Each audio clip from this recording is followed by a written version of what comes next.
కేవలం జగన్మోహన్ రెడ్డి గారి మీద విషం చిమ్మటానికే చంద్రబాబు నాయుడు, సోనియా గాంధీ ఈరోజు షర్మిల గారిని ఆంధ్రప్రదేశ్లో కాంగ్రెస్ పార్టీలో పెట్టి ఈ విధంగా టూర్లు పెట్టిస్తున్నారనేది చిన్న పిల్లోడిని అడిగినా కూడా చెబుతారు. ఎందుకంటే నేను తెలంగాణలో పుట్టాను, తెలంగాణలోనే పెరిగాను, తెలంగాణలోనే పెళ్లి చేసుకున్నాను. తెలంగాణ ప్రజలు నా ప్రజలు. నా జీవితాంతం ప్రాణం ఉన్నంత వరకు తెలంగాణ ప్రజల కోసమే పోరాడతానని ఒక పార్టీ పెట్టి ఈరోజు ఏ లబ్ధి కోసం ఆ పార్టీని కాంగ్రెస్లో విలీనం చేసిందో తెలంగాణ ప్రజలకి చెప్పాలి. ఏ లబ్ధి కోసం తెలంగాణ ప్రజల్ని గాలి కొదిలేసి ఇక్కడ జగనన్న మీద విషం చిమ్ముతుందో కూడా చెప్పాల్సిన అవసరం ఉంది. ఈరోజు కాంగ్రెస్ పార్టీ తరఫున షర్మిల గారు కానివ్వండి, ఎవరు వచ్చినా కూడా వాళ్ళకి జీరో వాల్యూ. ఎందుకంటే ఇదే షర్మిల గారు పాదయాత్రలో కానీ తెలంగాణలో పార్టీలు పెట్టిన తర్వాత కానీ ఆమె స్పీచెస్ ఒకసారి మీకు చూస్తే మీకే అర్థమవుతుంది. రేవంత్ ఒక దొంగ, కాంగ్రెస్ ఒక పనికిమాలిన పార్టీ. ఈరోజు రాజశేఖర రెడ్డి గారు బ్రతుకుంటే కాంగ్రెస్ మొహం మీద ఉమ్మేసి ఉంటాడని మాట్లాడిన వ్యక్తి అదే కాంగ్రెస్లోకి ఈరోజు తన పార్టీని విలీనం చేసి తాను జాయిన్ అయి ఏ విధంగా కాంగ్రెస్ కండువా కప్పుకొని చంద్రబాబు నాయుడు స్క్రిప్ట్ ఎందుకు చదువుతుందో ఆవిడ చెప్పాల్సిన అవసరం ఉంది. ఆవిడ ప్రశ్నలకి జగన్ గారు సమాధానం చెప్పాల్సిన అవసరం లేదు. ఈ రాష్ట్రం కోసం, రాష్ట్ర ప్రజల కోసం, ఈ రాష్ట్రం విడిపోయి నష్టాల్లో, కష్టాల్లో, అప్పుల్లో చంద్రబాబు నాయుడు కాంగ్రెస్ ముంచేసినా ఈరోజు కుంటి సాకులు చెప్పకుండా సమర్థవంతంగా పరిపాలిస్తూ తానిచ్చిన ప్రతి వాగ్దానాన్ని నెరవేరుస్తూ సంక్షేమం, అభివృద్ధి రెండు కళ్ళగా పరిపాలిస్తున్న జగనన్నకి ఈ రాష్ట్ర ప్రజలు ఎప్పుడూ అండగా ఉంటారు.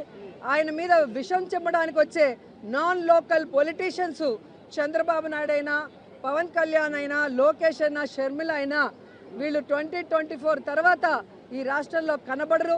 హైదరాబాద్కి పార్సిల్ చేసేస్తారు ప్రజలని కూడా చెప్తున్నా. ఇలా తయారైంది కదా.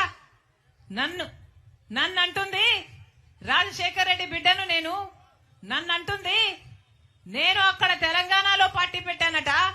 తెలంగాణలో పార్టీ పెట్టక ముందు నేను కాంగ్రెస్ పార్టీని దూషించానట. ఇప్పుడు కాంగ్రెస్ పార్టీలో ఎలా చేరాను అని అంటుంది. అమ్మా రోజమ్మా, మీకు గుర్తులేదేమో, నేను గుర్తు చేస్తాను. మీరు తెలుగుదేశం పార్టీలో ఐరన్ లెగ్ అన్న పేరుతో మీరు పిలువబడినప్పుడు